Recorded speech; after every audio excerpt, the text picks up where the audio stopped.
नमस्कार दोस्तों, आज हम रीट में इतिहास से संबंधित महत्वपूर्ण प्रश्नों को हल करेंगे। इससे पहले हम अभी तक जो रीट एग्जाम्स हुए हैं उसमें इतिहास से संबंधित किस प्रकार के प्रश्न आए उनको देख लेते हैं। तो वीडियो के साथ बने रहिए। तो पहला प्रश्न हमारा है, भारतीय इतिहास में 20वीं शताब्दी का तीसरा दशक महत्वपूर्ण रहा क्योंकि। ये रीट 2012 में आया हुआ प्रश्न है दोस्तों। इसमें जो बात हो रही है 1900 से 20वीं शताब्दी के मध्य, तीसरा दशक 1920 से 1930 के मध्य की बात हो रही है। तो कौन सा ऑप्शन सही होगा? तो दोस्तों इसमें डी ऑप्शन सही होगा, सिंधु सभ्यता की खोज हुई। 1921 में आपको पता है हड़प्पा सभ्यता की खोज है वो दयाराम साहनी ने की थी, और 1922 में मोहनजोदड़ो की खोज है वो राखलदास बनर्जी ने की थी। अब लेते हैं अगला प्रश्न। अगला प्रश्न हमारा है, किस हड़प्पाकालीन इमारत को सर जॉन मार्शल ने विश्व का एक अद्भुत निर्माण कहा? ये रीट 2011 में आया हुआ प्रश्न है दोस्तों। तो बताइए क्या होगा इसका उत्तर? तो इसका उत्तर है सी, वरद स्नानागार को। तीसरा प्रश्न हमारा है, निम्न में से किस सैंधव स्थल से अग्निकुंड के साक्ष्य मिले हैं? ये रीट 2011 में आया हुआ प्रश्न है। तो दोस्तों क्या होगा? तो ये जो है साक्ष्य कहाँ से मिले हैं? कालीबंगा से मिले हैं, और कालीबंगा से ही हमें जूते हुए खेत के प्रमाण और भूकंप के साक्ष्य मिले हैं। अब लेते हैं अगला प्रश्न।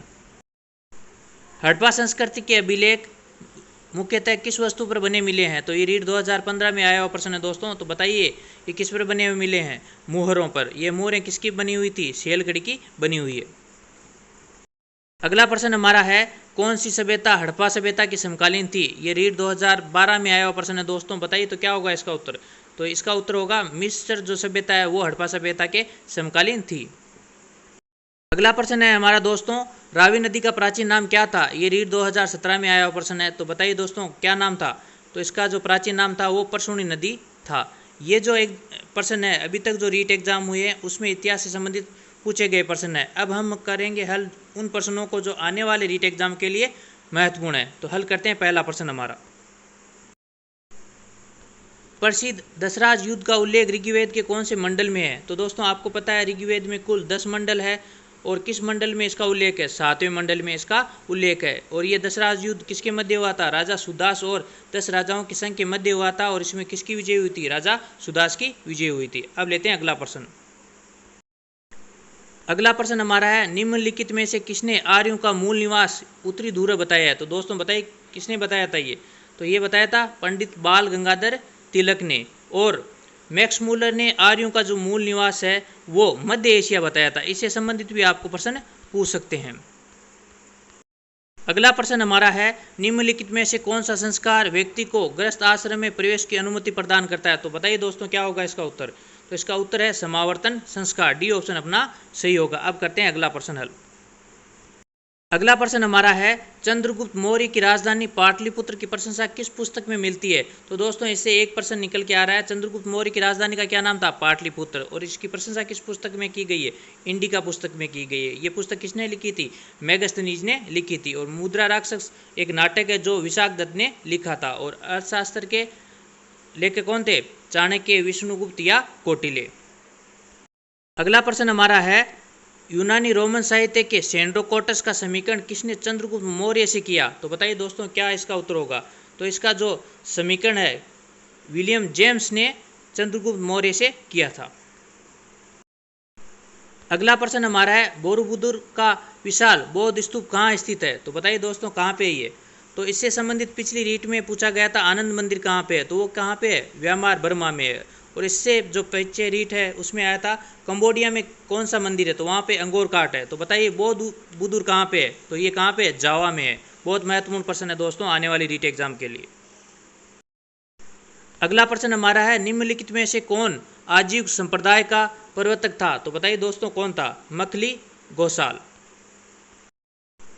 अगला प्रश्न हमारा है, पानीपत का प्रथम युद्ध किसके मध्य लड़ा गया? तो ये दोस्तों पानीपत का जो प्रथम युद्ध है वो कब हुआ था? 21 अप्रैल 1526 को हुआ था। तो बताइए दोस्तों किसके मध्य हुआ था? तो ये बाबर और इब्राहिम लोदी के मध्य हुआ था, जिसमें बाबर की क्या हुई थी? विजय हुई थी।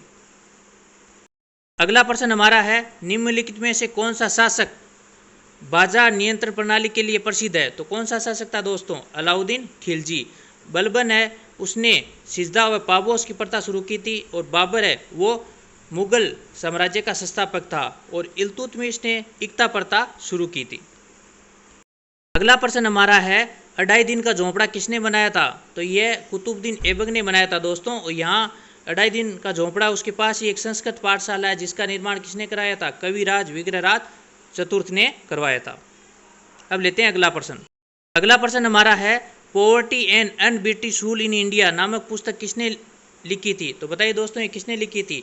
तो ये पुस्तक है दादा भाई नौरोजी ने लिखी थी। इसमें उन्होंने धन निष्कासन से संबंधित सिद्धांत दिया था कि किस प्रकार भारत से है वो धन इंग्लैंड जा रहा है, इस बारे में अपने विचार रखे थे। अगला प्रश्न है हमारा दोस्तों, किसने 1857 की क्रांति को न प्रथम न राष्ट्रीय और न ही स्वतंत्रता संग्राम माना है? तो ये दोस्तों किसने माना है? तो ये दोस्तों R.C. मजूमदार ने माना है।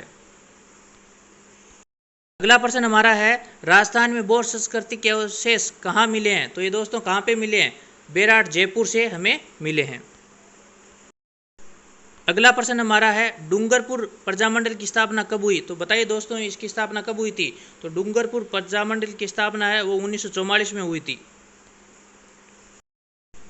अगला प्रश्न हमारा है गोगा जी का मेला कब लगता है? तो दोस्तों ये कब लगता है? भाद्रपद कृष्णा नवमी को लगता है।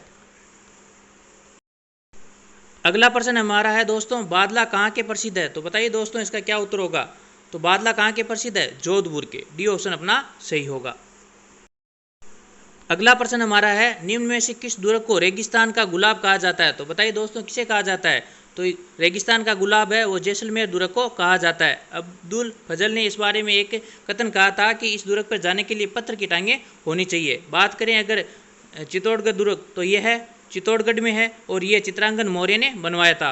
अगला है कुंभलगढ़ दुर्ग, यह है राजसमंद में है और इसकी जो दीवार है वो 36 किलोमीटर लंबी है और चीन के बाद सबसे लंबी दीवार है। अगला है भटने दुर्ग, ये हनुमानगढ़ जिले में है। तो दोस्तों ये वीडियो आपको कैसा लगा? वीडियो को लाइक और शेयर जरूर करें। अभी तक मेरे चैनल को सब्सक्राइब नहीं किया है तो चैनल को सब्सक्राइब करें। थैंक यू, धन्यवाद।